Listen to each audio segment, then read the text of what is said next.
बिस्मिल्लाहिर्रहमानिर्रहीम। अस्सलाम वालेकुम डियर स्टूडेंट्स, कैसे हैं आप सब। स्टूडेंट्स, हमने अपना रिलेटिविटी एंड कॉस्मोलॉजी का कोर्स स्टार्ट किया था, जिसमें हमने छोटी छोटी बेसिक चीज़ें जो थी वो समझी। आज हम देखने जा रहे हैं कि फ्रेम ऑफ रेफरेंस क्या होता है। ठीक है, फ्रेम ऑफ रेफरेंस क्या होता है। इससे पहले हम जानेंगे कि एक ऑब्जर्वर क्या करता है और वो क्या क्या चीज़ें मेजर करता है। ठीक है, कहता है, an individual who is measuring the time and space with the help of clock and road is called an observer. Observer वो शख्स होता है जो कि टाइम और स्पेस को मेजर करता है। किसकी वजह से? क्लॉक और रोड की वजह से। उसको हम क्या कह देते हैं? वो हमारा ऑब्जर्वर है। सपोज कर लें कि आप किसी कार की जो वेलोसिटी है वो फाइंड करना चाह रहे हैं। ठीक है, कि वो किस स्पीड के साथ मूव कर रही है और वो कितने टाइम में एक स्पेसिफिक डिस्टेंस जो है वो कवर करती है। तो आप वो इंडिविजुअल हो जो स्पेस और टाइम को मेजर कर रहे हो। ठीक है, जो कि उस कार को लगा एक स्पेसिफिक जगह से दूसरी जगह पे जाने में और कितना टाइम लगा। ठीक है, तो आप वो ऑब्जर्वर हो जो बेसिकली मेजर कर रहे हो स्पेस और टाइम को with the help of your clock and rod. Okay, and what is frame of reference? Frame of reference क्या होता है? जिस फ्रेम ऑफ रेफरेंस में रहते हुए या जिस रीजन में रहते हुए आप मेजरमेंट लेते हो, उसको हम बेसिकली क्या करते हैं? This is our frame of reference. ठीक है, आप ये कह लो कि जिस रीजन में रहते हुए आप वो स्पेस और टाइम जो है वो कैलकुलेट कर रहे हो, तो वो बेसिकली क्या है? आपका फ्रेम ऑफ रेफरेंस है।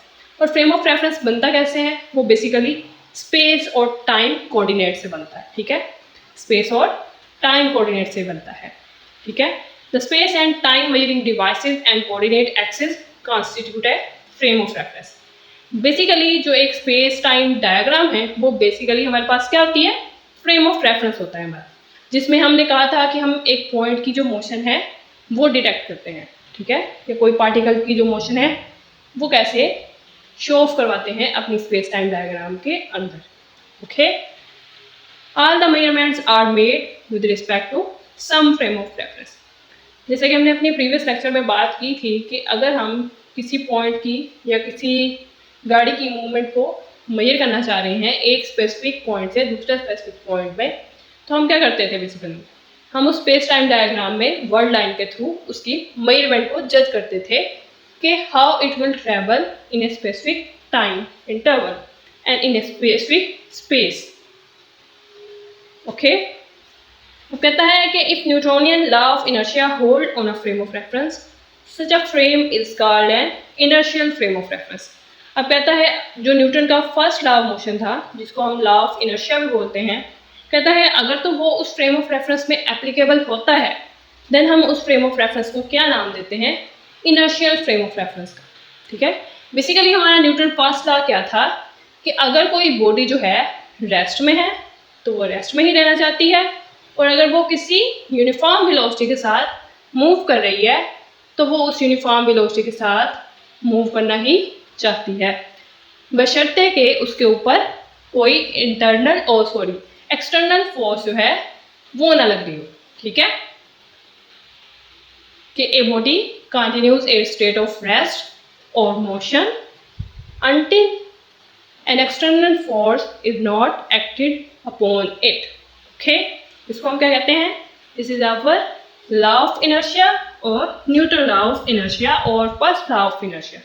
ओके, सो कहता है अगर हमारा न्यूटन लॉ ऑफ इनर्शिया जो है वो हमारे फ्रेम ऑफ रेफरेंस में एप्लीकेबल होता है, देन हम उस फ्रेम ऑफ रेफरेंस को नाम देते हैं this is our inertial frame of reference. तो आप इसकी डेफिनेशन ये भी लिख सकते हो कि the frame of reference in which Newton's first law is applicable, then that frame is said to be inertial frame of reference. ठीक है, तो इन्होंने डेफिनेशन भी कुछ इसी तरह से लिखी हुई है। The frame of reference which is either at rest or moving with uniform velocity, कि ऐसा फ्रेम ऑफ रेस्ट या तो वो रेस्ट पोजीशन पे हो और या फिर यूनिफॉर्म वेलोसिटी के साथ मूव कर रहा हो। यही तो हमारा लॉ ऑफ इनर्शिया कहता है ना कि अगर हमारी बॉडी रेस्ट में है तो रेस्ट में रहे, और अगर यूनिफॉर्म वेलोसिटी के साथ है तो यूनिफॉर्म वेलोसिटी के साथ ही मूव करती रहे। ठीक है, तो हमारा यहाँ पे लॉ ऑफ इनर्शिया जो है वो होल्ड करता है। तो this is our inertial frame of reference. Okay, फिर नीचे वो कहता है एक और डेफिनेशन में, an inertial frame of reference is defined as a coordinate system in which law of inertia hold. ये मैंने बात कर दी है मैंने। ओके, जिसमें आपका फर्स्ट लॉ जो है वो होल्ड करता है जिस कोऑर्डिनेट सिस्टम में, वो आपका क्या है, basically inertial frame of reference है। ओके, फिर कहता है Newtonian framework postulate the existence of a preferred frame of reference, the inertial frame.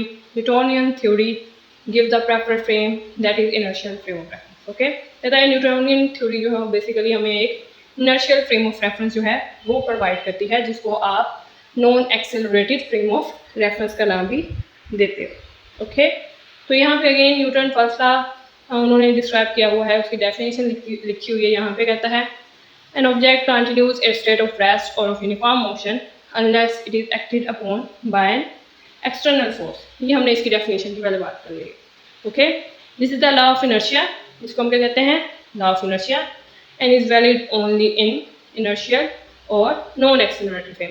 और ये एप्लीकेबल कहाँ पे होता है, वैलिड कहाँ पे होता है, जस्ट इनर्शियल और नॉन एक्सेलरेटेड फ्रेम्स में। ओके, अब हमारे पास मैटर क्या होता है एक, ठीक है, आप अगर मैटर देखो तो आपके इर्द गिर्द जितनी भी चीज़ें हैं वो क्या है, मैटर है।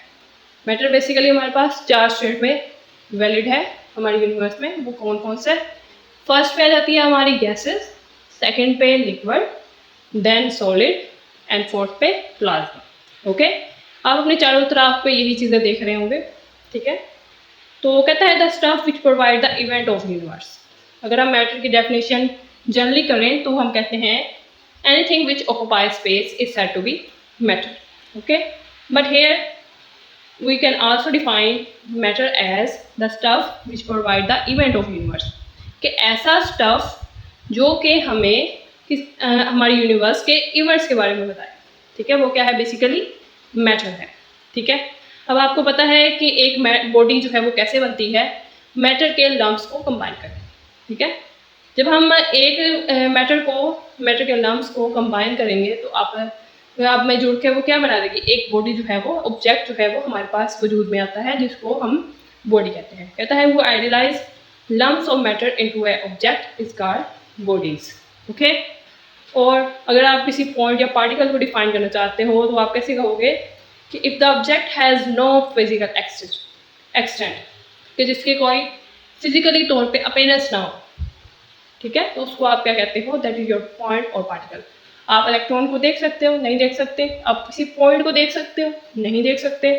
सो इसी तरह ऐसी चीज़ें जो कि फिजिकली अपीयरेंस ना रखती हो वो क्या हैं, आपके पार्टिकल्स हैं। ठीक है, the role of observer in Newtonian theory is to chart out the history of the bodies. ठीक है, कहता है जो रोल है ऑब्जर्वर का न्यूटोनियन थ्योरी में, इसका क्या काम है कि वर्ल्ड लाइन को डिस्क्राइब करना। ठीक है, बॉडीज की वर्ल्ड लाइन को डिस्क्राइब करना। ठीक है, वो आप कैसे डिस्क्राइब करते हो, हमने पीछे बात की थी कि एक वर्ल्ड लाइन जो है ऑल इंफॉर्मेशन रखती है पार्टिकल्स के बारे में।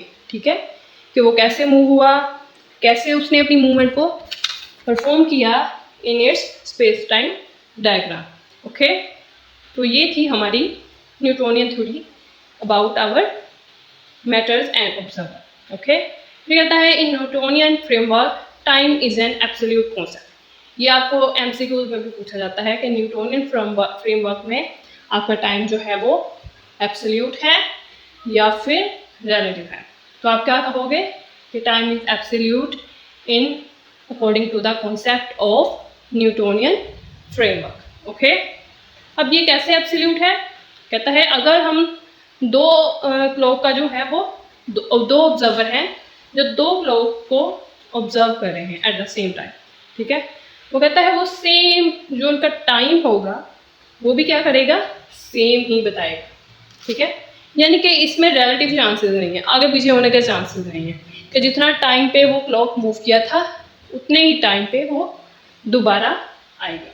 ठीक है, जैसे अब मैंने किसी चीज़ की मेजरमेंट ली है तो दूसरा पर्सन भी वो मेजरमेंट ले रहा है। ठीक है, तो जितना टाइम उसको कैलकुलेट करने में लगा उतना ही मुझे लगेगा, तो हम कहेंगे कि टाइम जो है वो हमारा एब्सोल्यूट रहा है। जितना उस पर्सन ने मेजर किया है उतना ही मैंने अपनी क्लॉक से मेजर किया है, तो ये टाइम क्या है, एब्सोल्यूट है according to our Newtonian theory. हाँ जी, तो फिर रिलेटिव मोशन क्या है? रिलेटिव मोशन को हम कैसे डिफाइन करते हैं? कहता है the motion of a body relative to another body is called relative motion. ठीक है, कि एक बॉडी की मूवमेंट जो है with respect to other body, वो क्या है, बेसिकली हमारी रिलेटिव मोशन है। जैसे कि अब मैं यहाँ पे ग्राउंड पे या फिर यहाँ अर्थ पे बैठी हुई एक स्पेसक्राफ्ट को देख रही हूँ, ठीक है, तो जो उसकी मूवमेंट है मेरे हिसाब से वो क्या है, रिलेटिव मोशन है। Okay, relative theory is concern with the way different observers see the same phenomena, how to transform an observation from one frame of reference to another frame of reference। हाँ जी, कहता है ये basically relative theory जो है वो concern करती है different के दो पर्सन हैं। जैसे कि मैंने बोला कि मैं ज़मीन पे हूँ और एक स्पेसक्राफ्ट को देख रही हूँ, ठीक है, तो जो मेरी ऑब्जर्वेशन है वो कुछ और होगी, ठीक है, जो उस पर्सन की ऑब्जर्वेशन है वो कुछ और होगी, उसका फ्रेम ऑफ रेफरेंस कुछ और होगा, मेरा फ्रेम ऑफ रेफरेंस जो है वो कुछ और होगा। जो मैं मेजरमेंट यहाँ पे ले रही हूँ मेरी कुछ और आएंगी, जो उसकी मेजरमेंट्स हैं वो कुछ और आएंगी, ठीक है, उसका टाइम कुछ और होगा और मेरा टाइम कुछ और होगा। तो यहाँ पे तो हमें पता चलता है कि जो टाइम है वो तो रिलेटिव है, ठीक है, टाइम क्या है यहाँ पे, रिलेटिव है। हम इसको आगे फर्दर डिस्कस करेंगे कि टाइम रिलेटिव कैसे है। फिलहाल अभी हम न्यूटोनियन थ्योरी के अकॉर्डिंग ही चलेंगे कि टाइम हमारा क्या है, एब्सोल्यूट, ठीक है, लेकिन रिलेटिव मोशन के लिहाज से अगर देखा जाए तो टाइम हमारा रिलेटिव ही होता है। ओके, कहता है so we need proper transformation of space and time coordinates of two frame containing the two observer. अब कहता है जो मेजरमेंट्स ले रही हैं दो different observer according to their own frame of reference, उनको जो है कैसे ट्रांसफॉर्म किया जाए। कहता है कैसे ट्रांसफॉर्म किया जाए, तो फिर इसको ट्रांसफॉर्म करने के लिए कोई प्रॉपर ट्रांसफॉर्मेशन प्लान होना चाहिए कि कैसे हम एक दूसरे के स्पेस और टाइम कोऑर्डिनेट्स को आपस में ट्रांसफॉर्म करते हैं। तो इसके लिए हम फर्दर देखेंगे अपना ग्रेडियंट ट्रांसफॉर्मेशन, जो कि हम डिस्कस करेंगे अपने नेक्स्ट लेक्चर में। सो आई होप सो आपको आज का लेक्चर काफ़ी इंटरेस्टिंग लगा होगा। सो मिलते हैं अपने नेक्स्ट लेक्चर में, दुआ में याद रखिएगा। टेक केयर, अल्लाह हाफिज़।